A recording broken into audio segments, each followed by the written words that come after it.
Om Sri Gurubhyo Namaha Harihi Om Tumukascha Ekadantascha Kapilo Gajakarnakaha Lambodharascha Vikato Vignarajo Vinayakaha Dhumaketur Ganadhyakshaha Phalachandro Gajananaha Vakratundaha Surpakarno Herambaha Skandapurvajaha Shuklambaradharam Vishnum Sasivarnam Chaturbhujam Prasannavadanam Dhyayet Sarvavighnopashantaye Yasya Viradavaktrabhya Parishadhya Parasatam Vignam Vignanti Satatam Vishwaksenam Tamastraye Gurur Brahma Gurur Vishnu Gurur Devo Maheswaraha Gurur Sakshat Param Brahma Tasmai Sri Gurave Namaha Satchidananda Rupaya Krishnaya Akrishtakarine Namo Vedanta Vedhyaya Gurave Buddhi Sakshine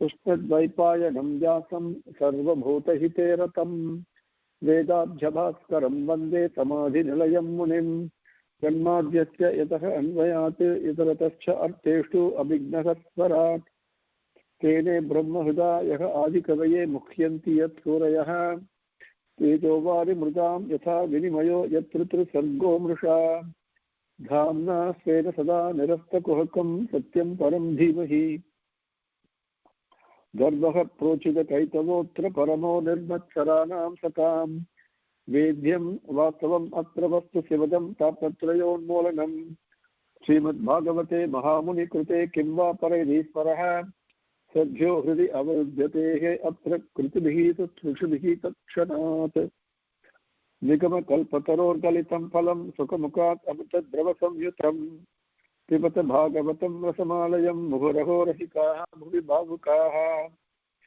Yam Pravrajantam Anupetam Apeta Krutyam Dvaipayano Viraha Katara Ajuhava Putretri Tan Mayataya Taravaha Abhinaduhu Abhineduhu Tam Sarvabhuta Hridayam Muni Manatosmi Yaha Svanubhavam Akila Suti Saaram Ekam Adhyatma Deepam Apititi Shatam Tamon Dhamma Samsarinam Karunayaha Purana Gukhyam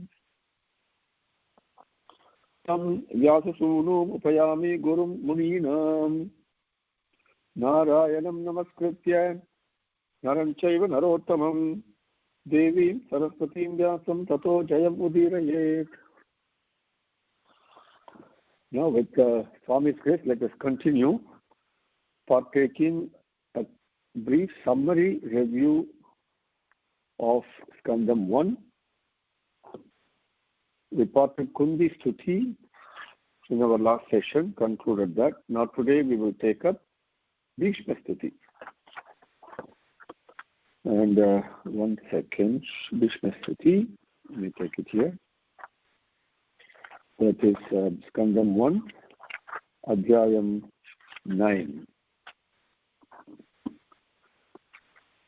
See, after Kunti prayed to Bhagavan, Swami smiled and acknowledged and said, Tadastu, so be it that way. Because remember, Kunti's prayer was, Swami, make sure that my attachment to my sons and relatives and everybody else is cut totally and my mind flows only towards you like the way Ganga flows towards the ocean. And Swami said, yes. And we saw how he fulfilled that promise. Then he got onto the chariot, was about to go to Dwaraka. Now, Yudhishthira stopped him. Yudhishthira was very sad. And so Krishna stayed behind. Then Yudhishthira telling him, after, even though he finished all the Aswamedha Yavangal, that's another thing, how the 3 Aswamedha Yavangal came. That one I'm not going to cover now. So he was still very sad because he still felt responsible, accountable for the total destruction of all the earning members of families in his kingdom, because all of them died in the Kurukshetra war. Only a very handful, only 5 or 7 people left from Pandava side. And so what will the families do? They've lost their father, they've lost their husbands, and there's no income, no tax, because you cannot tax people because there's no income. And apart from all that, he felt personally responsible for the misery he has caused to the families in his kingdom. So even though he did Ashwamedh as prayashchitam, he still was not happy. He was very sad. So then he told Krishna Bhagavan that, and both Krishna and Vyasa counseled them. He says, no, what you did is the duty of a king. And they explained to him, but Yudhishthira was not mollified. So then Krishna said, Yudhishthira, you do one thing. There is our doyen of Kuru dynasty. Bhishma is lying there on a bed of arrows and in Kurukshetra. Okay?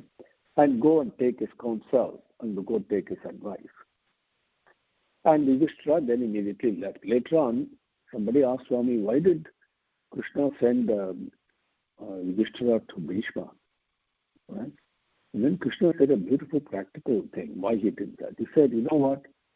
Yudhishthira had lost every relative, the kind of sadness, the suffering, the misery he is going through mentally can be understood only by somebody else who experiences the same suffering and misery. Others can advise whatever they want, but it will not drive home.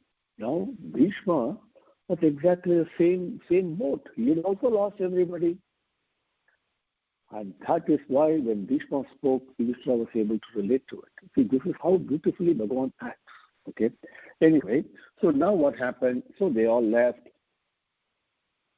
And then Bhagavan went with Dhananjaya and his chariot. They all followed Yudhishthira. Then they went to a spot at Kurukshetra where Bhishma was also called as Devarata. This is a spot you can see even today, which we were very blessed to visit and recited Sahasranamam there near Kurukshetra, about 20 minutes from Kurukshetra or so. Unfortunately, it has kind of not been well taken care of. I hope that situation changes. Now, so they went there, and all the brothers also went, and along with Draupadi. Now, then the various, the Bhishma looked like a deva who had just fallen down from heaven, because beautiful, unbelievable, lustre, and his majesty, like a lion he was. Everybody fell down and did their prostrations. And then, along with to meet Bhishma, because Yudhishthira has come there, Krishna has come there, now numerous rishis from among the devas and brahmanas, also various royal sages also had come. Among those people present there, Parvata, Narada, Daumya, then Bhadanarayana. Bhadanarayana is Vyasa. Okay. Then Bharatva, Bharatvaja, Parasurama, with his disciples, Vasishtha, Indra, Trita, Asita, so many people, Kakishwan, Gautama, Atri, Viswamitra, Sudarshana, Sri Sukha, Kasyapa, Angiras, all people along with their disciples, they are all present because it's a great occasion, because they knew what was going to happen. And Bhishma saw all these distinguished people. So knowing the proper etiquette and protocol, okay, and he conducted himself and extended very warm hospitality and welcome to them. Very important that all of us must follow. Okay. Then he prayed to Krishna, whose powers Bhishma understood very well. And he knew Krishna was none other than Paramatma himself, who had achieved a human form. Okay. And he was a resident in everybody's heart. He knew that. Then he looked around, saw the Pandavas, the sons of Pandu, were seated before him in all humility. Draupadi was there. And then, when looking at all this, then he spoke. Bhishma said, what a tragedy it is. What a travesty of justice that you, of all, who always had holy men, laws of dharma, that's all you've been following. The Supreme Being himself, Supreme Being, Bhagavan himself, as your pole star, as your go-to, Stiram in your life. You held on to him. But even you have to spend your life full time in such utter misery. Is the way Bhishma begins. Then he says, after the super archer King Pandu died, your young mother Kunti Devi had several children on hand. And then she had to pass through so many troubles and tribulations, innumerable she had to pass through. But I believe all your miseries were the product of time. That's all I believe. Because time sways all over the world with the guardian angels of subordinate. As cloud acts to wind, time is all powerful. He says, how strange that danger should come to those fortunes of a family that has the son of Dharma as its head, Dharmaputra, that has got the protection of Bhima with his mighty mace, and the great archer Arjuna having the reputed Gandiva for his bow, and above all, that has Sri Krishna as their ally, the friend, the protector. Such a family came to such difficulties. He said, how strange it is. He says, Slokam number 15. I'll read that for you. 9:15. Yatra dharmasutaha raja gadapanihi vruko daraha krishnostri gandivam chapam suhrit krishna tato vipat. Okay, please remember, Bhagavan, time, is so powerful, he says. Then he continued, King, no one can know the will of that supreme being, he said. No one can know. Even the far-sighted rishis who have tried their best to fathom the divine mind have always returned in utter defeat. Therefore, O great leader of Bharatas and the master of the kingdom, recognize that all that has happened has been the will of Bhagavan. Follow the dictates of the divine will, of Bhagavan's will, and protect the people who have now become like unclaimed orphans in your kingdom. What a beautiful advice he gives. Then he says, number 18, this Krishna is verily the perfect being Narayana, the origin of all. He is now enacting his divine play, appearing incognito, as it were, as one among the Vishnus, and hiding his real nature from the world at large. No, he is Narayana. Don't be fooled, he says. Number 18, I'll read the slokam for you. 9:18. Yeshavai Bhagavan Sakshat Adhyah Narayanaha Puman, the very first Purusha, Bhagavan Narayana. Mohayan Mayaya Lokam Gutas-charati Vrishnishu. Number 18. Then he continued, O king, his greatness is partially perceived by Bhagavan Shiva, the divine sage Narada and Kapila, who himself is divine incarnate. None without his grace can understand the greatness of him, whom you have been looking upon as your uncle son, as a dear friend, as a selfless ally, and the most important well-wisher of yours, and whose services you have utilized as an advisor, a messenger, and even a charioteer, taking advantage of intimacy. He is none other than Paramatma, he says. No kind of elation or humiliation is felt by him on account of the various actions that are done to him, because he is the soul of all. And he is even-sighted, non-dual, devoid of egoism, and free from all impurities. But, O king, the sea is mercy towards persons having unswerving love for him. Because, you see, Vishwa, how much love he showers on people who are devoted to him. You see, I'm about to abandon my vital energies and pass away. But here, as Krishna by my side, he has come here to bless me with his vision.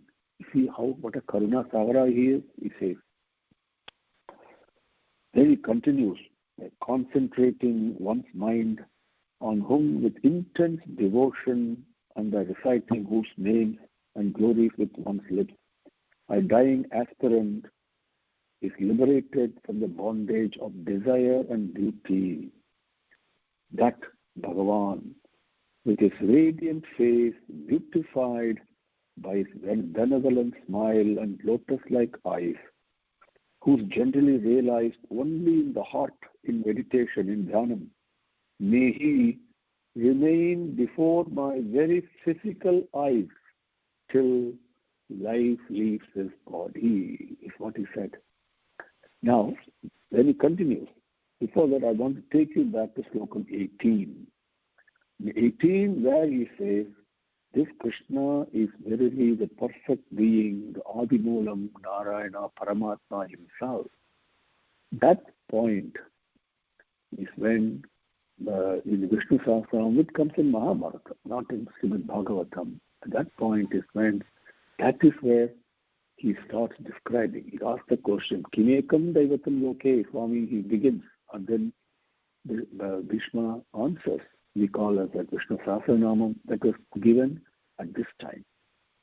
And we continue. Then Yudhishthira asked Bhishma, who was resting on a bed of arrows, many questions, relating to various virtues, how to administer, around this point, not in Slokam 18, but here. Then after this, when Bhishma spoke like this, then Yudhishthira asked him many by some point, like we say that in Sahasranamam, that you all know, that he asked various questions pertaining to dharma, administration, wealth management, everything, duties of a king, right? So many questions he asked. After receiving answers for everything and being satisfied, they're becoming very peaceful. Santanavam Yudhishthira Uvacha, we say in Sahasranamam beginning, right? He became santam, he became peaceful, no more agitation in his mind. He came with lots of agitation, but no more agitation. He's very peaceful now, listening to Bhishma's answers. Then he says, Kimekam Daivatam Loke, Kim Vapekam Parayanam. He asked those 6 questions with a clear mind, clarity, so that he could understand it. Then Bhishma teaches him the Sahasranamam. Through that, we all get Sahasranamam today. That happened here. And then after he finishes Sarva Praharana Yudaha, Vishnu Sahasranam ends at that point before Vanamali Kati. The Vanamali Kati, Sanki, Chakri, that slokam was added later. It is not by Bhishma. But before that, Sarva Praharana Yudaha, he ends it. That is the last slokam. And when he says that, then after that he becomes quiet. He doesn't say anything at all. And this is a Stuti, the prayer that he does in his mind. And this is the prayer that we are going to share now.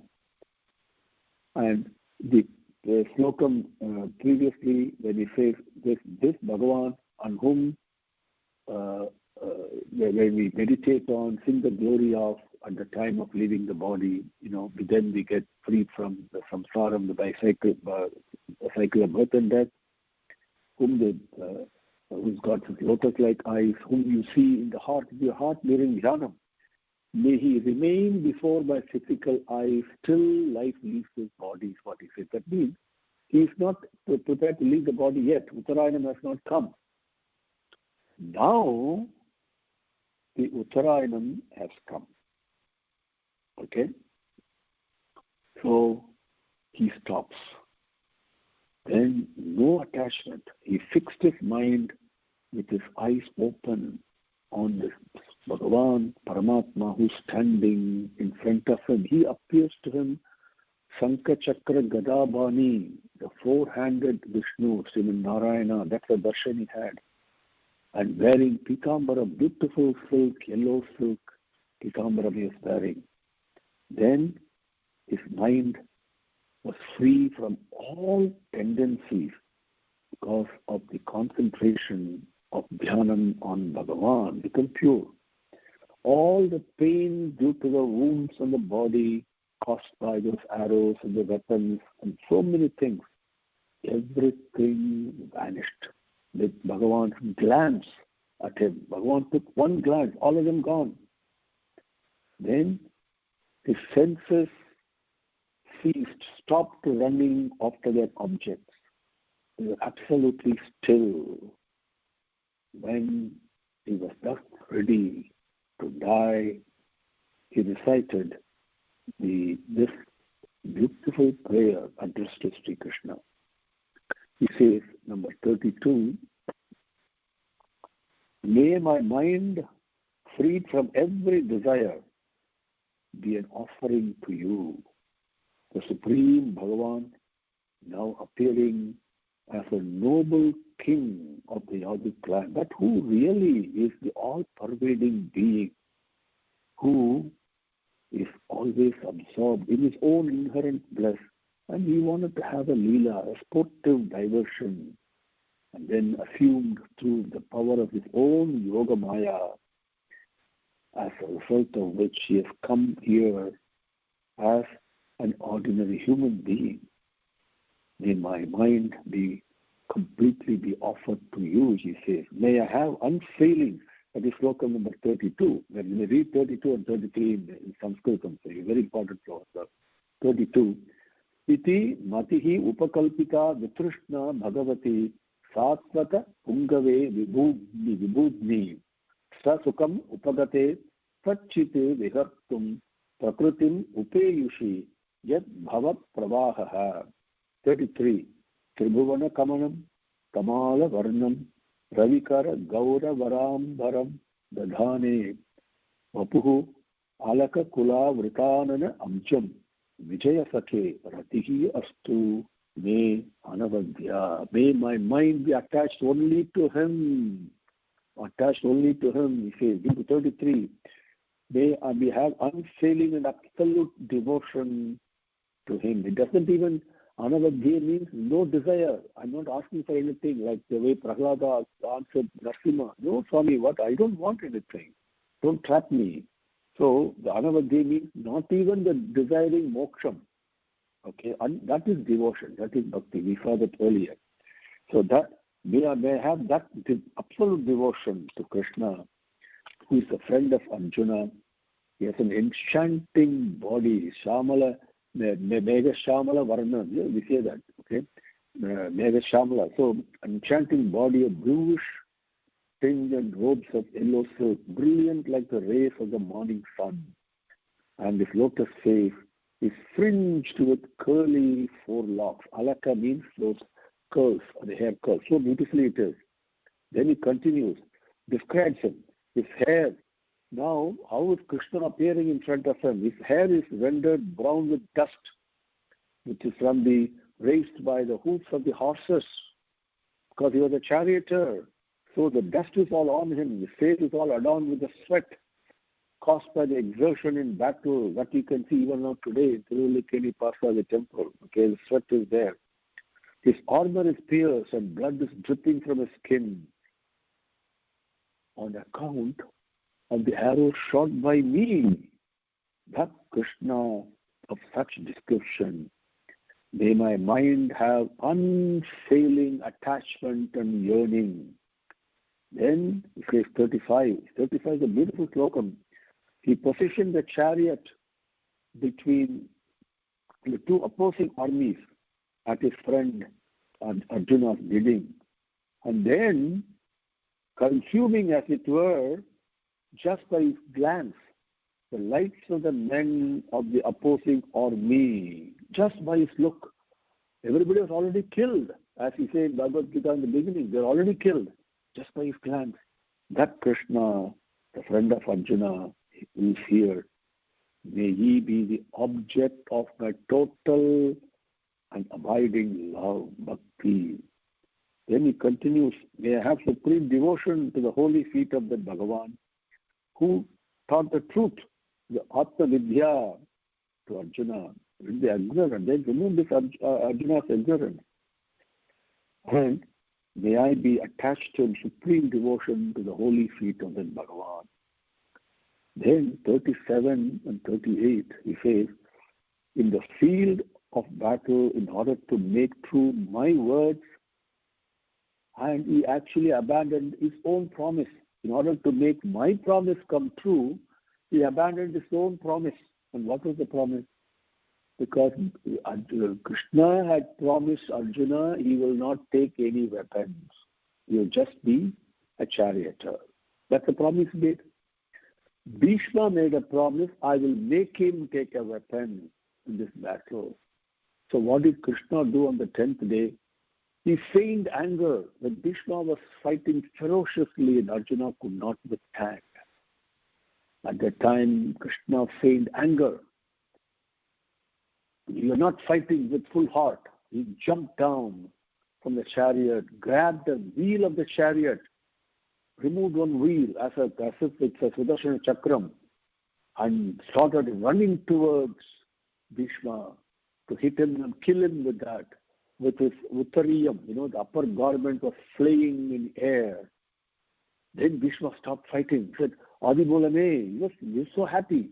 Here Bhishma narrates that incident. He said, the field of battle, in order to make true my promise, he actually abandoned his own promise. He held in his hand his divine Sudarshana Chakram, which is basically the wheel of the chariot, appeared like Sudarshana Chakram. And he rushed at me like an elephant, like a lion against an elephant.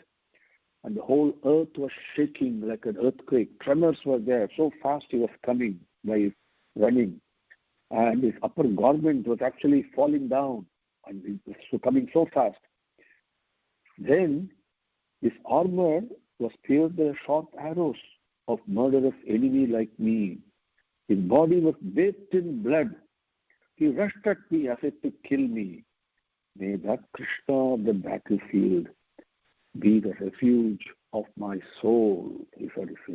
Then he continues, all those who died in battle, seeing you in front, have been absorbed into you, O the charming resident of Arjuna's chariot, with the reins and horsewhip in hand. May this mind of mine, about to face death, attain to the highest delight in you. Then you're saying, what a beauty it was to watch this charioteer holding the reins of the horses and driving the chariot. That is why the eyes are given. May that be Krishna, may my mind always be with him. Okay? Then he says, may my mind attain the delight in him, the bliss, the ananda, whom the gopikas worship with their nicely comely gait, play and sweet smile and lovelorn looks. As a consequence, became overwhelmed with his love and began to imitate Krishna's doing because they were so infatuated. May I attain that delight. There shines clearly before my eyes a divine being, the soul of my soul, who was looked at with wonder and intense delight by all in the grand assembly of rishis and royalty gathered at the Rajasuya sacrifice of Yudhishthira. And when he received the honor and worship of preeminence, the Agra Bhujai, the very first week that was given, this was before Sisipala was killed. And that I can see in full radiance, is shining.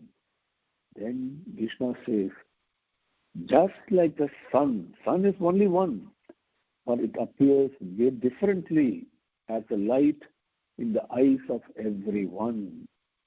So, though he is one, he resides as if separately in the hearts of all beings he has created.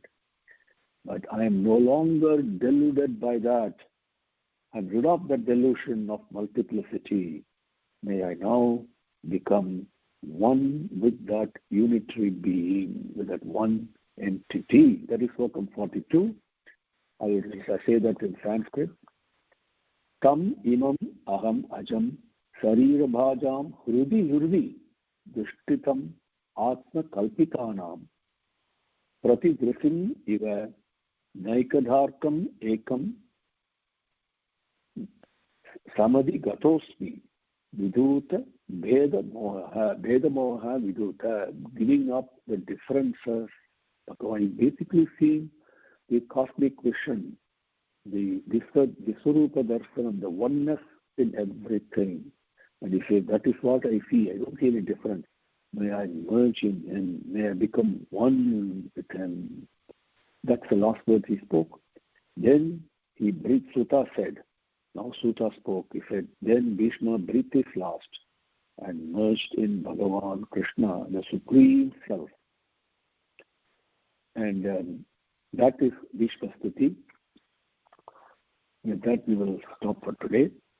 And with Bhagavan's grace, we will take up Parikshit's birth and life and the Pandavas giving up the kingdom and going for Mahaprasthanam, and Parikshit ruling the kingdom, his style and what happened, and then what happened, how he got the curse, and how he ended up on the banks of river Ganga, where Sukha came and taught him, and through him to all of us, even today, the Srimad Bhagavatam. That Parikshit thing we will take up starting next session. Om Shri Guru Bhyo Namaha. Harihi Om. Samastalokaha Sukhino Bhavantu.